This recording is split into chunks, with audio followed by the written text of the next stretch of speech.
I'm Sierra Donovan. The smoke from the backyard grill stung my eyes that afternoon in Orlando, the kind of heat that makes the air shimmer. Dad raised his beer and announced $100,000 for Chase to study luxury management in Monaco. Everyone cheered. I asked quietly, "What about my editing course?" Mom didn't even look up. "Sierra, you're not worth a dime." The words hit harder than the sun. I tossed the napkin on the table, grabbed my phone, and booked an Uber to Miami International. No goodbye. No tears. Just the door slamming behind me. 5 years later, Chase was scrolling on his phone by the same pool when he spotted my name on the Forbes 300 richest under 30.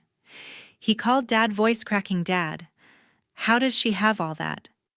If you've ever been told you're worthless by the people who should lift you up, hit like and subscribe right now. This story's about to get real, and you won't want to miss what happens next.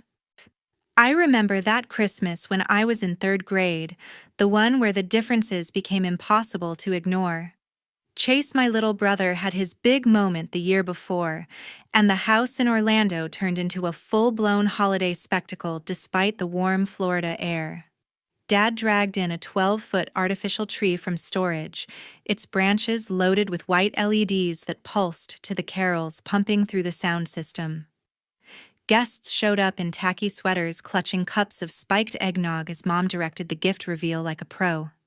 Chase plopped down on the thick carpet, grinning as Dad slid over a shiny, gold-wrapped box. He tore it open to reveal a top-of-the-line DJI drone with a 4K camera and smart sensors. "This'll teach you to aim high in business, kid," Dad said, messing up Chase's hair. The crowd whooped. Relatives whipped out phones, filming for social media with tags like "Next Big Entrepreneur." Mom fussed over the controls. "He's got the spark," she bragged to anyone listening. Chase launched it inside, buzzing close to the ceiling fan, and everyone laughed it off. My Christmas came the following year. Same massive tree, same twinkling lights, but the vibe was different. Dad handed me a plain envelope. "Something useful this round, Sierra." It held a Miami Metro card loaded with rides. "Time to handle the city solo. Toughens you up." Mom agreed. Self-reliance beats fancy toys. No drone, no excitement. Just the card and a talk on responsibility that dragged into the night. I pocketed it and stepped onto the patio while the focus shifted back to Chase rehearsing his gratitude lines. The pool glowed under the patio bulbs, and I dangled my legs in the water, feeling the cool bite. That card opened doors to the downtown public library, a long ride I took alone. I camped in the tech corner, figuring out editing programs on the shared desktops. Cutting footage, layering effects, matching sound sessions stretched long. In high school, I submitted a mini documentary on Miami street life to the district media fair. Shot on a borrowed phone polished during lunch breaks, it won top prize. I printed the award slip at the library and hurried home to Dad, who was in the driveway washing the car. "Check this out," I placed first. He peeked, drying his hands. "Solid effort, but will it pay? Fun's great, but winners bring in cash." He resumed scrubbing. Mom heard about it while coaching Chase on his Model UN presentation in the dining room. "Video stuff adorable, Sierra, but channel that into visible achievements like your brother's diplomacy skills." She never watched the entry. Chase ran through his speech, getting nods for every inflection. I stashed the slip in my room beside the Metro card that enabled it all. The holidays followed suit. Chase scored upgrades, high-end tablets, networking events, constant spotlight. Mine remained basic transit tips, money management lectures, emphasis on measurable outcomes. I stuck with the rides, honing skills quietly. The computers improved, my techniques sharpened. A class promo clip I made spread among students, but it earned shrugs. "Better for college apps," Dad noted. I tracked growth in private stats, quicker exports, smoother transitions, feedback on test posts. No family feeds lit up for me. Chase's plaques crowded the shelf. My projects lived on external drives. The original Metro card wore out, so I reloaded it from babysitting gigs. Self-sufficiency wasn't optional, it was expected. Years rolled on like that. The Uber sped away from the smoke and cheers, leaving the family gathering behind in a blur of palm trees and highway lights. Touching down in Miami felt like stepping into a different world, the humid air wrapping around me like a promise of reinvention. I wheeled my single suitcase through the bustling terminal, heart pounding from the leap I'd just taken. That's when I spotted her Aunt Evelyn standing by the arrivals gate with a handmade sign that read, "Welcome home, Sierra." She enveloped me in a hug that smelled of coconut sunscreen and fresh laundry, her voice warm against my ear. "You've made the bravest choice, kiddo. Let's get you settled." Her condo overlooked the turquoise waves of South Beach, a cozy two-bedroom filled with vibrant art prints and shelves of old film cameras. She cleared out the guest room that very night, fluffing pillows and stocking the mini fridge with tropical fruits. "Stay as long as you need," she said, handing me a spare key on a seashell chain. "This is your safe harbor now." As we sat on the balcony watching the sunset paint the sky in oranges and pinks, she listened without interrupting while I poured out the raw ache from the barbecue fallout. Her eyes softened with understanding. "They undervalued you for too long. But here you'll discover you're worth oceans more than they ever imagined." The next morning, Aunt Evelyn brewed strong Cuban coffee and laid out a plan over breakfast tacos. "Pain fuels the best stories," she advised, tapping her temple. "Channel it into something they can't ignore." She was a retired photographer who'd built a small online following sharing Miami hidden gems, and her wisdom became my lifeline.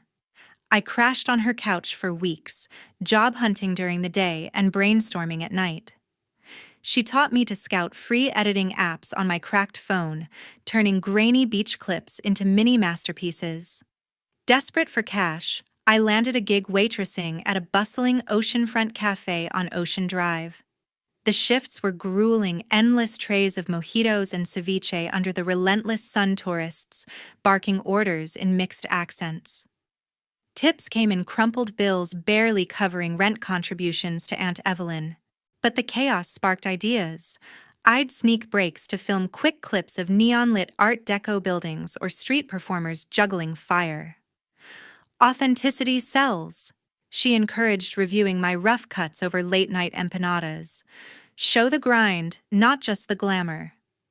One evening, after a double shift left, my feet blistered and uniform stained with salsa, I nearly fell for a scam.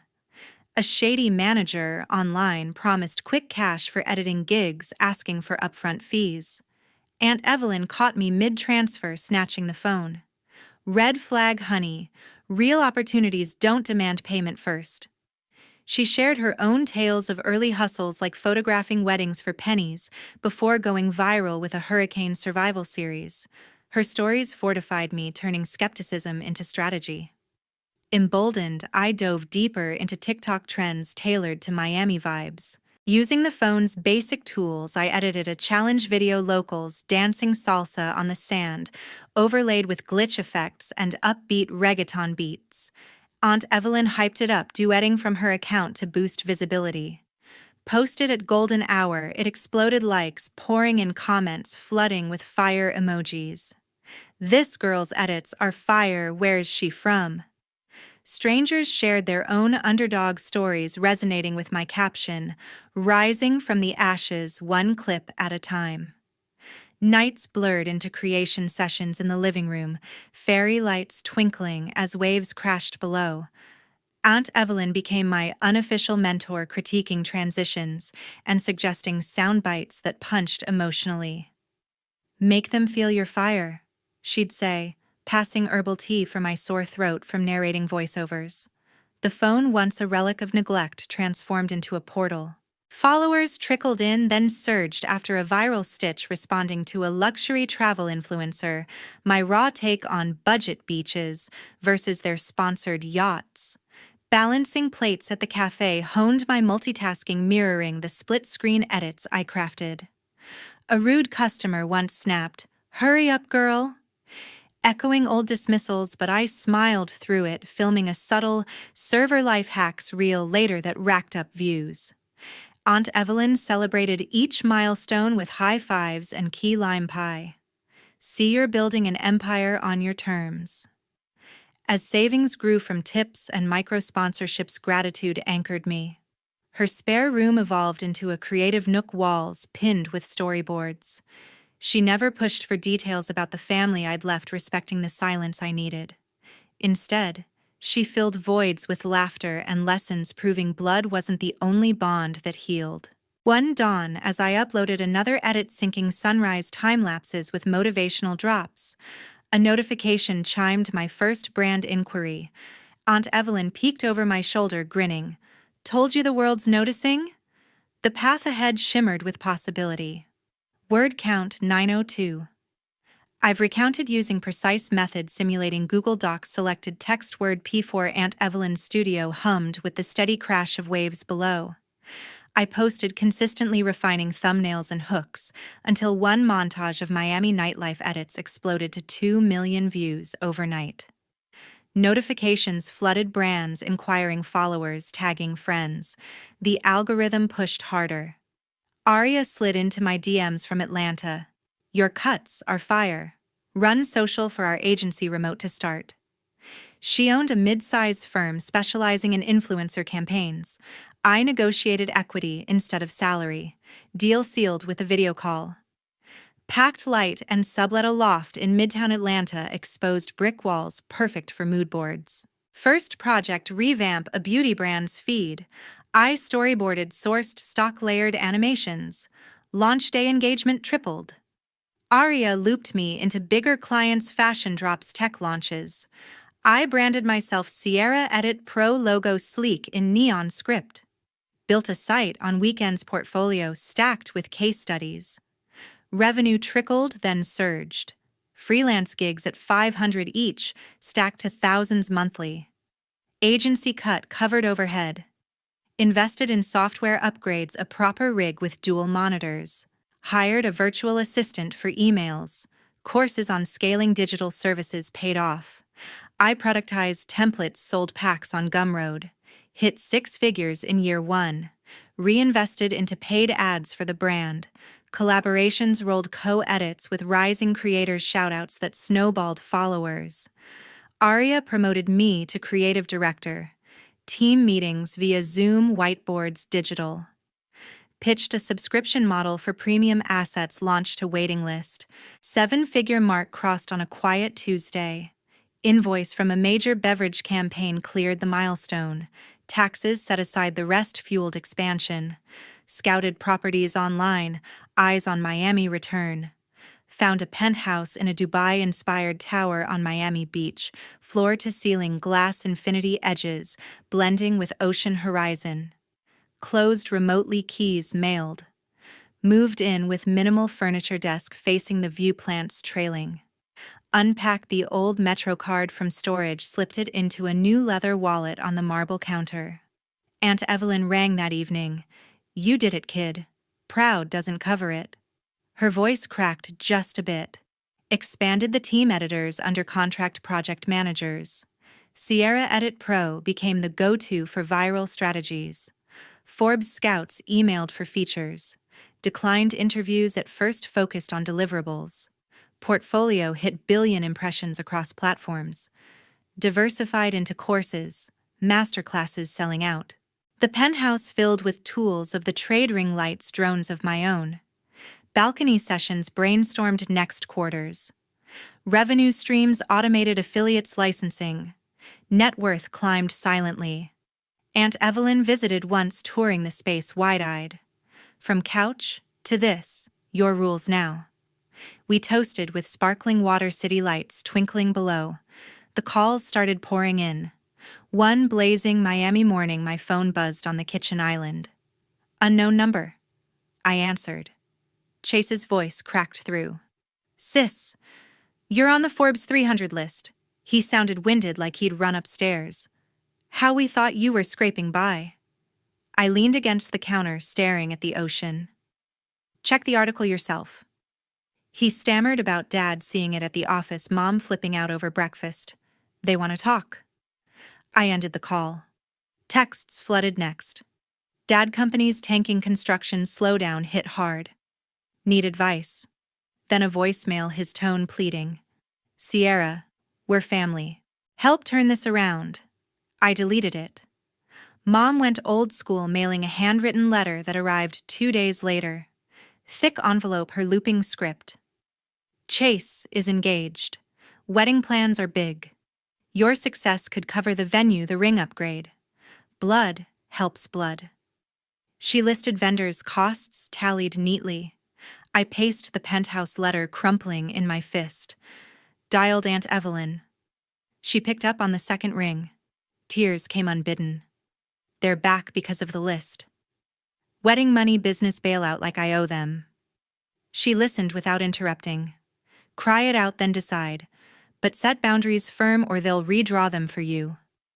Her calm anchored me. You built this alone. Protect it. I wiped my face, drafted replies. To Chase, congrats on the engagement. Handle your own. To Dad, sorry about the company. Consult professionals.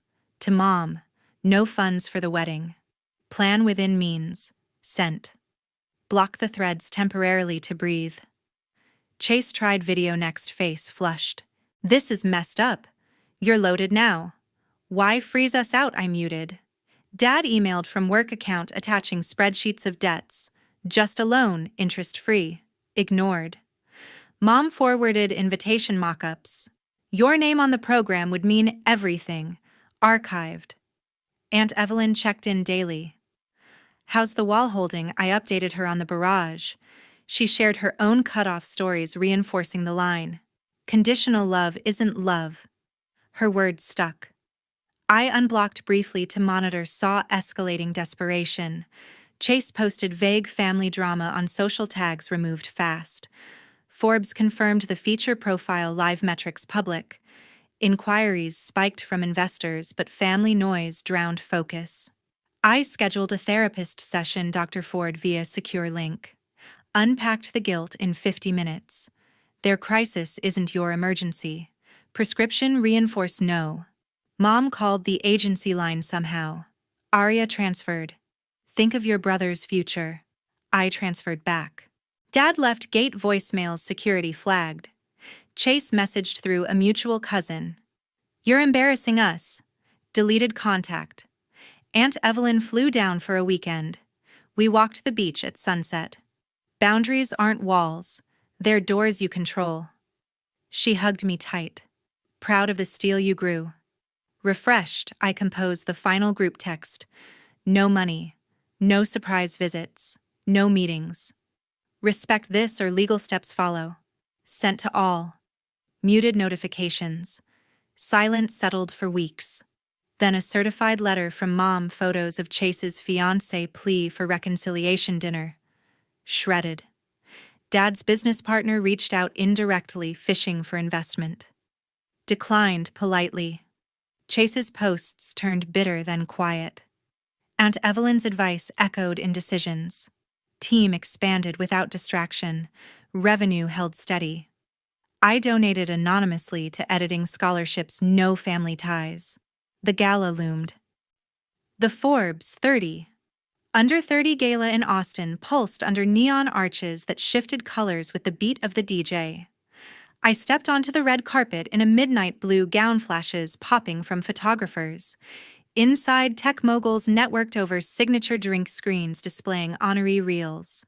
Aunt Evelyn arrived separately, taking a seat near the back in a navy blazer, blending with supporters. I circulated, exchanging cards with venture capitalists. A notification pinged, family tagged in event photos online. They'd made it in. Spotted them at a high-top table, Mom in pearl earrings, Dad scanning the room. Chase scrolling nervously. They waved me over. I approached slowly. Mom grabbed my wrist. Perfect timing. Chase's wedding needs funding. The planner quoted $50 for the reception alone. Dad leaned in, and the firm's contracts dried up. Your network could open doors? Chase avoided eye contact. Yeah, sis, hook us up. Aunt Evelyn watched from afar, her subtle nod reinforcing resolve. I pulled away gently. Enjoy the evening. Headed to the green room for final notes. Host announced the philanthropy spotlight. My slot. ascended the stairs, lights dimming to a single beam. Grip on the mic steady. Ladies and gentlemen, tonight I commit $100,000 to scholarships for emerging editors dismissed as unworthy. The auditorium erupted. Projectors showed application details. I scanned the crowd. Mom froze mid-sip. Chase's face crumpled, tears spilling as he buried it in his hands. Dad shifted his chair, facing away completely, shoulders rigid. Returned to the floor amid congratulations. Organizers verified the pledge transfer. Aunt Evelyn met me at the edge, bold and beautiful. We navigated to a quiet lounge. She added, "Their silence speaks volumes." They pursued through the throng. Mom intercepted near the dessert station. That donation was our lifeline. Dad grumbled about family loyalty. Chase sniffled. Heartless. Event staff intervened, guiding them toward exits. Aunt Evelyn stood firm beside me. Choice made. Post-pledge interviews lined up. Reporters asked origins. From overcoming doubt, I replied, "No specifics." Aunt Evelyn beamed during a quick photo. Legacy starts now. Exited via VIP lane, city skyline glittering. Debriefed in the limo. She reflected, "You gave to those who need it most." Affirmation solidified. Gala concluded with fireworks over the river. Declined late-night invites. Boarded the jet home. Aunt Evelyn messaged arrival plans. Family attempts ceased that night. Months passed quietly. A year on the Miami sea, wind howled fiercely against the penthouse glass. I leaned on the railing, tablet in hand, reviewing quarterly reports. A push alert from a finance app: Dad's construction company declared bankruptcy. Aggressive expansion into luxury condos backed by high-interest debt crumbled when permits stalled and buyers vanished in the downturn. Equipment repossessed, office leased space vacated. Chase updated his profile quietly. Open to new challenges in hospitality. The upscale hotel chain he managed folded under corporate restructuring. Position eliminated, severance minimal. His resume circulated, forums, endorsements outdated. Aunt Evelyn called every Tuesday evening, routine unbroken. Weather treating you kind. Conversations drifted to her pottery class, neighborhood gossip. She skirted direct questions about the others. Focus forward, she advised. Chats wrapped warmly, strengthening the bond. I maintained zero contact. Ignored forwarded chain emails from distant relatives, hinting at struggles. Blocked emerging burner numbers. Digital footprint cleansed of overlaps. The scholarship fund matured. Dozens awarded grantees, building portfolios, some landing brand deals. Annual gala virtual testimonials streamed. Sierra Edit Pro acquired a rival tool, user base doubled. Daily Flow optimized sunrise yoga on the deck, strategy sessions with expanded remote staff. Afternoons dedicated to innovation labs, prototyping AI enhancements. Evenings reserved for mentorship calls with fund recipients. Public records detailed the fallout. Family homes sold at loss. Proceeds split among liens. Parents relocated to a modest rental in suburbs. Mom picked up retail shifts. Chase temped at event venues, paychecks erratic. Aunt Evelyn flew in monthly now. Rooftop brunches overlooking the marina. Consequences catch up, she observed, slicing fruit. Encouragement consistent, no bridge building suggestions. I pondered during downtime. Empire metrics climbed, valuations in 8 figures, board seats offered. Personal accounts diversified, philanthropy scaled. Inner calm prevailed. One twilight, seated inside with city lights flickering on, I voiced to the empty room, "They lost me. I lost nothing."